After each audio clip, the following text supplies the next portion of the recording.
Assalamualaikum warahmatullahi wabarakatuh. Bismillah walhamdulillah wassalatu wassalamu ala rasulina Muhammad wa ala alihi wa sahbihi ajma'in. Subhanaka la ilma lana illa ma 'allamtana innaka antal alimul hakim. Wala hawla wala quwwata illa billahil aliyyil azim. Amma ba'. Alhamdulillah, pertama dan selamanya sama-sama kita mengucapkan kesyukuran kita kepada Allah Subhanahu wa taala di atas kurniaan yang telah Allah Subhanahu wa taala berikan kepada kita. Dan sudah tentunya pada waktu ini kita telah pun selesai menunaikan solat fardu maghrib, insya-Allah secara berjamaah, mungkin bersama keluarga ataupun mungkin bersama rakan-rakan. Cuma jangan bersedih hati kalau tuan-tuan dan puan-puan menunaikan solat maghrib secara berseorangan. InsyaAllah ada waktunya dan juga ada peluang nanti kita dapat berjemaah bersama-sama. Amin ya rabbal alamin. Tuan-tuan dan puan rahmat Allah Subhanahu wa taala sekalian, sekadar perkongsian pada malam ini, orang kata apa, bersempena dengan, bukan bersempena lah, dalam waktu senggang antara maghrib dan isyak ni, bolehlah sama-sama kita perdengarkan beberapa potong hadis yang boleh saya kongsikan pada malam ini, yang diambil daripada kitab Riyadhus Salihin. Jadi kalau tuan-tuan dan puan-puan sedang membaca Al-Quran ataupun sedang berzikir ataupun sedang membaca buku-buku ilmiah ataupun mendengar kuliah-kuliah online, tuan-tuan pun boleh teruskan.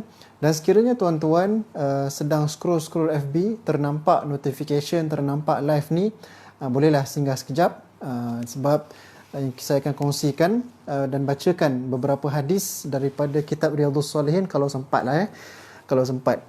Beberapa hadis daripada kitab Riyadhus Salihin dalam bab menunjukkan kepada kebaikan dan mengajak kepada jalan petunjuk atau kesesatan. Dalam bab ini Allah Subhanahu wa taala sebutkan kepada kita dalam surah An-Nahl ayat yang ke-125. A'udzubillahi minasyaitonir rajim. Ud'u ila sabili rabbika bil hikmati wal mau'izatil hasanah. Shadaqallahul azim. Allah Subhanahu wa taala sebutkan, ud'u ila sabili rabbik. Serulah ataupun panggillah, serulah ke manusia kepada jalan Tuhanmu bil hikmah, dengan hikmah iaitu dengan kebijaksanaan, dan wal mau'izatil hasanah, dan juga pengajaran-pengajaran ataupun nasihat-nasihat yang baik. Wajadilhum billati hiya ahsan, dan berdebatlah dengan mereka dengan cara yang baik. Ini Allah Subhanahu wa taala sebutkan kepada kita apabila kita nak berdakwah, apabila kita nak berseru kepada manusia untuk kembali kepada Allah Subhanahu wa taala, maka serulah dengan kebijaksanaan, hikmah, kebijaksanaan, kepandaian kita. Sebab itu dalam dakwah ni nak kena ada ilmu, macam mana kita nak masuk dalam satu-satu kaum, macam mana kita nak sampaikan dakwah seiring dengan apa yang berlaku dalam golongan tersebut. Itu kita nak yang disebutkan sebagai kebijaksanaan.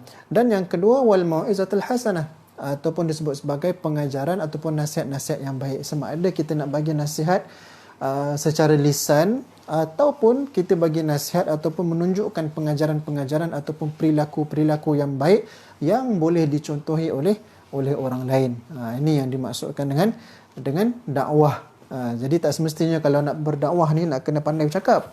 Dan setengah orang bila kita sebut dakwah ni nak kena pandai bercakap, nak kena pandai berceramah dan seumpama dengannya, tapi tak semestinya.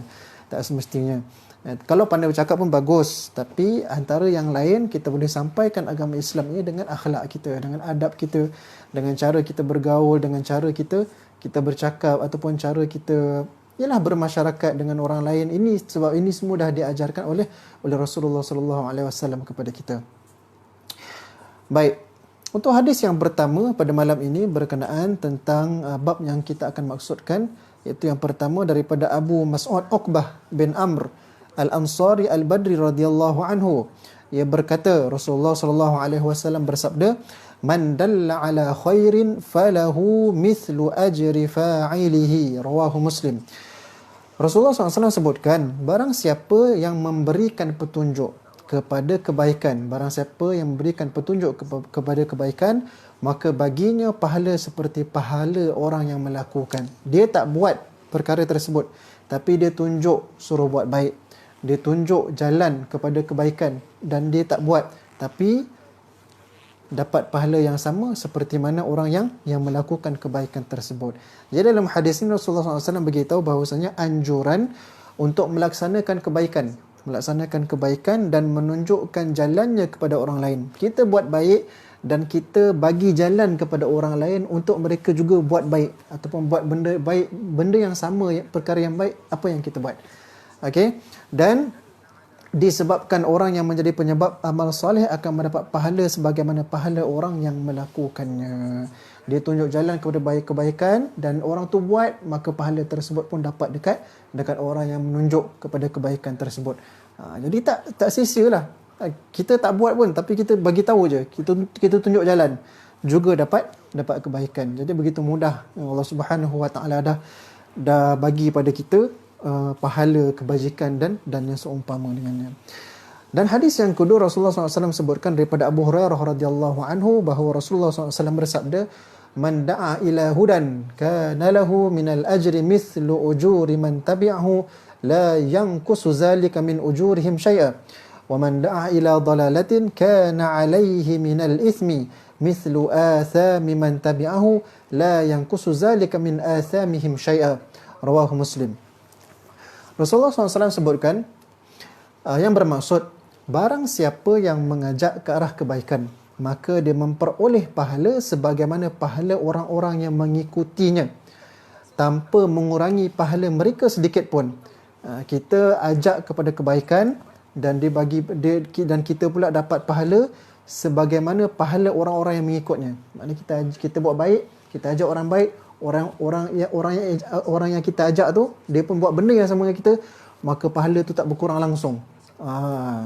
Tak berkurang langsung. Pahalanya tetap berjalan macam biasa. Kemudian Rasulullah SAW sambung lagi, dan barang siapa mengajak ke arah keburukan, maka dia memperoleh dosa seperti mana dosa orang-orang yang mengikutinya tanpa mengurangi dosa-dosa mereka sedikit pun.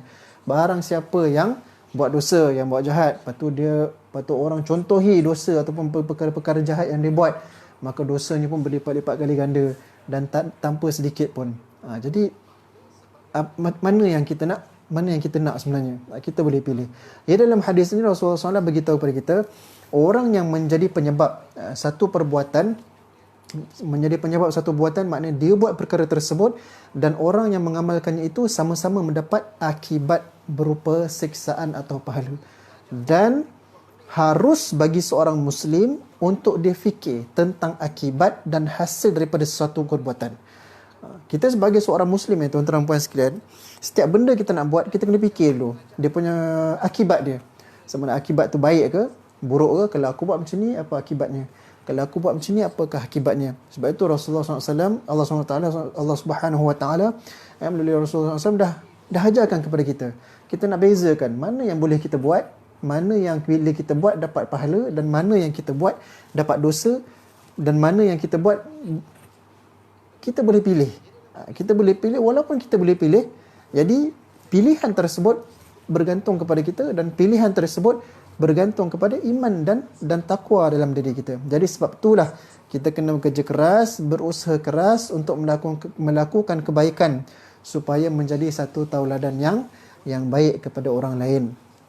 Kemudian dalam hadis ini Rasulullah SAW sebutkan kepada kita keharusan seorang Muslim untuk menghindari ajakan perkara-perkara yang batil ataupun perkara-perkara yang buruk, dan berusaha menjauhkan diri daripada pergaulan yang buruk, disebabkan ia akan dituntut apa? Tanggungjawab terhadap perbuatannya itu.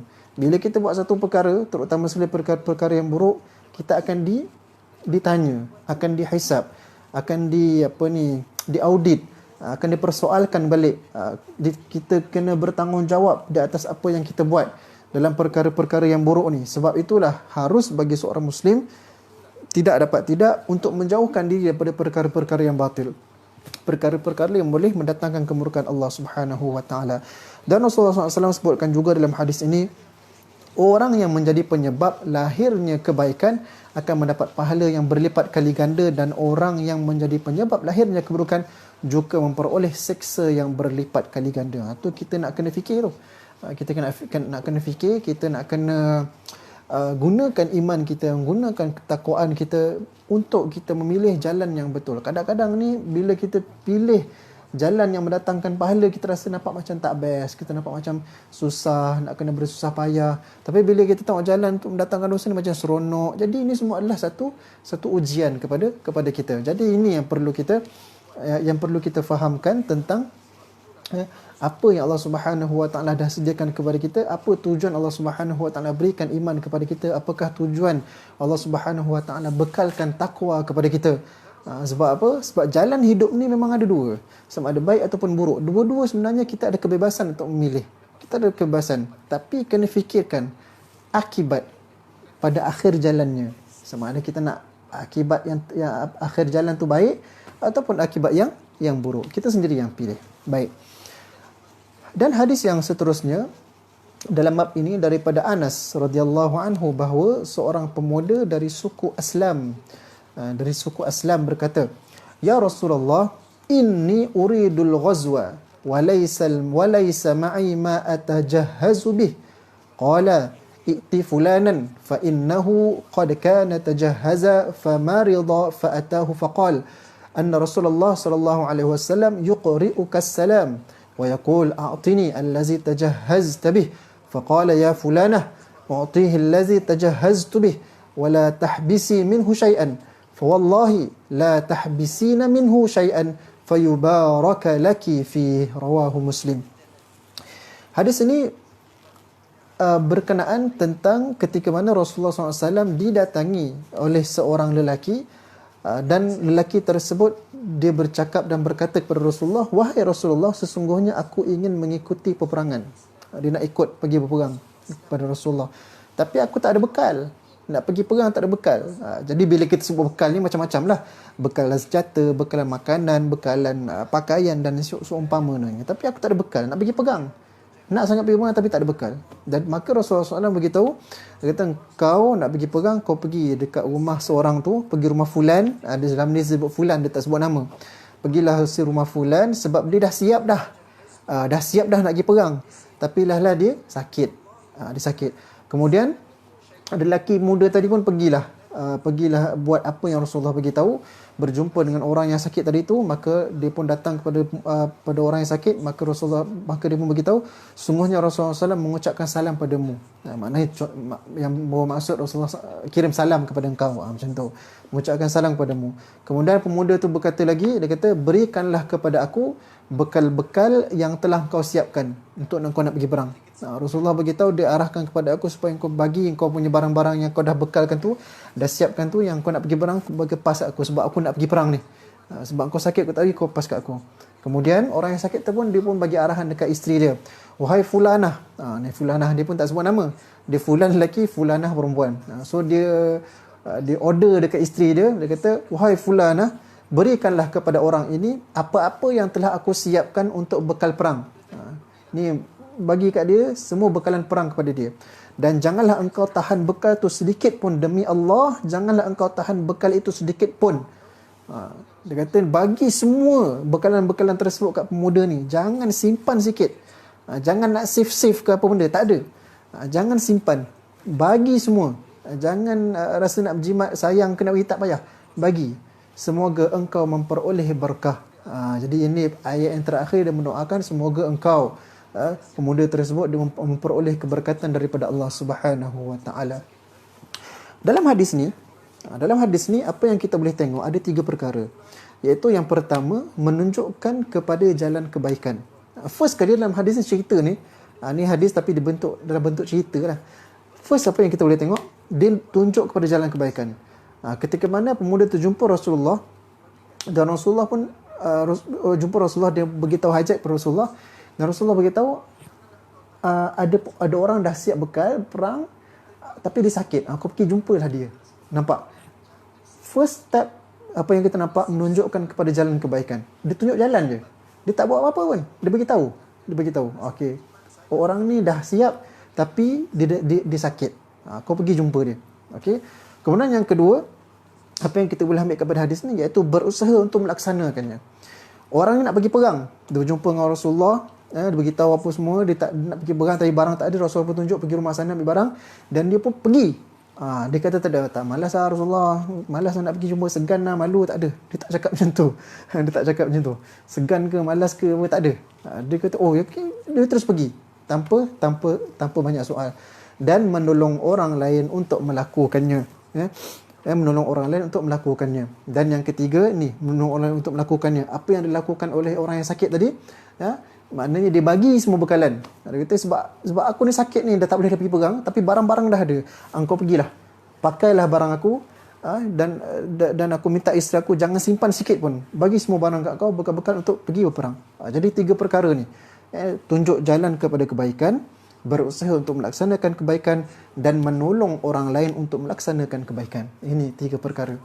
Kemudian yang kedua, dalam hadisnya Rasulullah SAW beritahu, barang siapa yang berniat, niat je, belum buat lagi, berniat untuk melaksanakan satu kebaikan, nak buat baik, berniat, kemudian dia tak dapat nak buat. Macam cerita ni tadi, dah siap dah nak pergi perang ni, dah komplit, barang semua dah ada dah, sakit pula, kan, sakit, tiba-tiba sakit. Tapi dah niat dah, kemudian dia nak buat tapi ada halangan, maka dianjurkan untuk melakukannya dalam bentuk lain yang dia mampu, atau melaksanakannya pada kesempatan yang lain. Ini kalaulah kita ada kemampuan pada waktu tu, kalau kita ada kemampuan tetapi ada halangan lain, maka ulama bagi tahu, dianjurkan kepada kita buat dalam bentuk lain. Buat dalam bentuk lain. Kalau kita tak buat dalam bentuk A, kita buat dalam bentuk B, asalkan dia dalam keadaan yang asalkan dia bentuk kebaikan. Ataupun kalau kita tak mampu nak buat langsung pada waktu tu, kita nak buat juga benda ni, kita nak buat kebaikan A juga, tak nak buat kebaikan B, tak apa, buat pada kesempatan yang lain, buat pada kesempatan yang lain. Kita dah sihat nanti, kita bernazar ni, aku dah sihat ni, aku nak buat juga kebaikan ni lepas pada aku sihat. Jadi ini anjuran daripada para ulama kepada kita untuk melakukan kebaikan. Kemudian yang terakhir, barang siapa yang bakhil dalam memberikan sumbangannya di jalan Allah Subhanahu wa taala dan melakukan kebaikan, maka hilanglah barakah daripada harta yang dimilikinya, dan dia mencampakkan dirinya ke dalam kebinasaan. Barang siapa yang bakhil dalam memberikan sumbangan, kedekutlah maksudnya, kedekut, tak nak bagi sumbangan di jalan Allah Subhanahu wa taala dan melakukan kebaikan, tak nak buat kebaikan, maka hilang semua keberkatan harta. Hilang semua keberkatan harta yang milikinya. Hilang keberkatan ni bukan maksud harta tu hilang. Tak buat kebaikan, duit dalam bank hilang, bukan macam tu. Duit tu masih ada, harta tu masih ada, aset masih ada, tapi keberkatan, redha Allah ke atas harta kita tu hilang. Jadi sebab apa? Kenapa kita kena perlukan keberkatan dan redha Allah Subhanahu Wa Taala ke atas harta kita? Kerana dengan harta kita inilah menjadi salah satu platform ataupun salah satu landasan untuk menjadikan diri kita ini mendapat redha ataupun kasih sayang Allah Subhanahu Wa Taala, bukan sahaja di dunia akan tetapi di akhirat kelak. Jangan kita abaikan apa-apa yang berada di sekeliling kita. Kalau kita nampak macam jangan kita katakan dunia ni semua lara, ni semua tak patut kita pun duduk semayang. Tak, jangan macam tu. Kita juga dianjurkan untuk mencari harta untuk nak jadi kaya. Carilah, nak jadi kaya lah. Tapi jangan lupa, setiap harta yang kita terima, pastikan ianya ada keberkatan daripada Allah Subhanahu Wa Taala melalui jalan-jalan yang diredai oleh Allah Subhanahu Wa Taala. Jadi tuan-tuan dan puan-puan rahmati Allah Subhanahu Wa Taala sekalian, ini sedikit pesanan ringkas sahaja untuk malam ni. Saja-saja kita nak mengisi waktu lapang di antara maghrib dan isyak. Sampai sekarang masih lagi belum ada lagi. Kita nak menganjurkan sebarang kuliah maghrib ataupun subuh ataupun kuliah duha. Jadi inilah waktu-waktu yang senggang, bolehlah sedikit sebanyak saya nak kongsikan berkenaan hadis-hadis daripada kitab Riyadhus Shalihin. Mudah-mudahan mendapat sedikit peringatan dan juga faedah, dan kita dapat mengamalkan dalam diri kita, dan mungkin juga kita dapat sampaikan kepada orang yang berada di sekeliling kita. Tuan-tuan dan puan-puan rahmat Allah Subhanahu Wa Taala sekalian, bersempena dengan pergerakan perintah kawalan pergerakan pemulihan ini, kita sama-sama doalah agar Allah Subhanahu Wa Taala memberikan kita peluang, membuka jalan kepada kita agar kita dapat kembali ke rumah Allah Subhanahu Wa Taala untuk bersama-sama kita berjemaah. Mungkin kali ini berbeza. Mungkin kali ini kalau masjid dibuka pun mungkin kali ini akan berbeza, tak sama macam kita datang pada waktu-waktu yang sebelum ni, sebelum daripada PKP lagi. Jadi kita perlulah bersedia dari sudut